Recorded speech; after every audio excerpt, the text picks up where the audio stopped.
Hi guys, Arwen here. I'm going to do a review of the DruidCraft Oracle deck today, and I love this deck! It is one of my all-time favorites in the universe, along with the Wisdom of Avalon cards, of course. Right? I love all that, like, you know, pagan-y stuff. So, this was one of my favorite decks. Let me scoot a little closer here.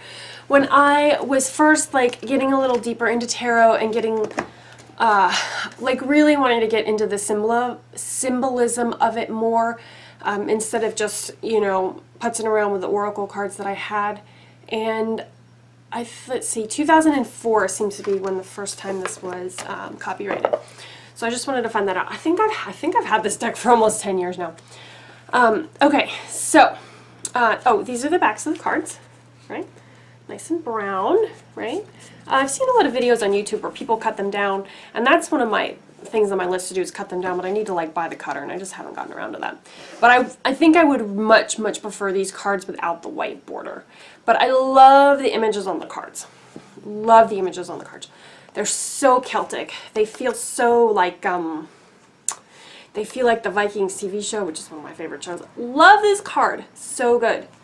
They also feel a lot like, I can't think of the word I'm looking for. You guys, my memory is getting worse and worse. Like, I'm having trouble remembering stuff. Like, it's ridiculous. But anyways, there's the Hermit card. So, oh, I love this one. I think it's beautiful. Alright, this book I think is really good to learn, like if you're starting to learn tarot, and you resonate with like the Celtic sort of like paganism, like let's be, you know, with fairies and close to the land, and you're not too into like the religious-y stuff. I think this is a really good deck. I think you'd love this deck. It still is relatively true to the symbolism mostly. So if you're going through and you're learning the traditional tarot and stuff, this deck is obviously modeled off of Rider-Waite-Smith. This is pretty. I love this card. One of my favorites. Right, see, the symbolism is pretty true to basic tarot. But it doesn't feel as like religious-y as the Rider-Waite does to me, right? It feels obviously more pagan because it freaking is. And I love that about it. And my arm is getting really tired. So anyway, I feel like this is such a good deck to start with. If you're learning to use tarot. Oh, and I like this. Instead of having the devil, it's this card. And I'm thinking how you pronounce this. Cernunnos. So not particularly sure how you say that.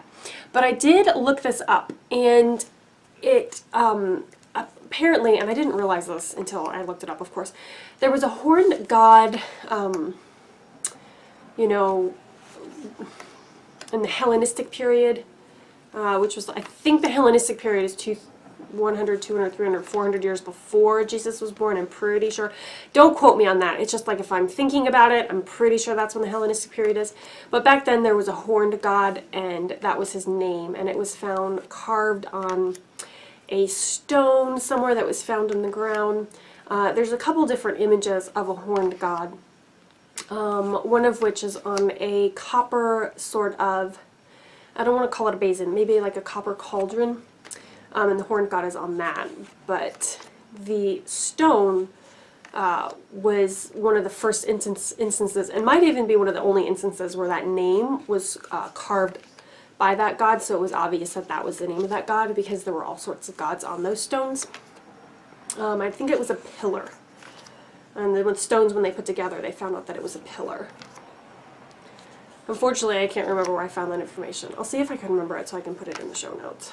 But anyway, I'm sure that if you Google the name, it'll come up and you can read what I read. So I thought that was really interesting, right? Which makes perfect sense to me. Like when I was reading it, I was like, oh, like this seems to me like where the devil came from, right? Like Christianity probably demonized the horned god, right? And made it the devil when it never was that in the first place. They just wanted to cannibalize Christianity. So anyways, I love this deck. I think it is fantastic. And sometimes I wish the backs of the cards were green instead of brown, but I still do love the deck very much. it is right up my alley. And before we go, I love this card, so pretty. I want to show you guys the book.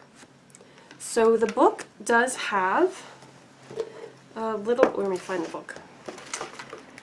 The book does have some explanations in it. I'm not sure how well you guys can see that. And the words in this book are red instead of black. I'm not really sure why that is. And so there's not a lot written on it. There's a little bit written on it. I mean, it's enough to get you started. But really, if you're just starting to learn and all that, I really like Biddy Tarot's Ultimate Guide to Tarot. Like, I just love her descriptions. I think they're awesome. I mean, I'm not saying, like, you have to get the book. Like, all the stuff is on our website. I just really enjoy having the book. But anyway, this is a really good book if you want to learn tarot and, like, study it more. And you want to feel all Celtic and badass while you're doing it. All right. Let me know what you guys think, and I'll catch you in the next video.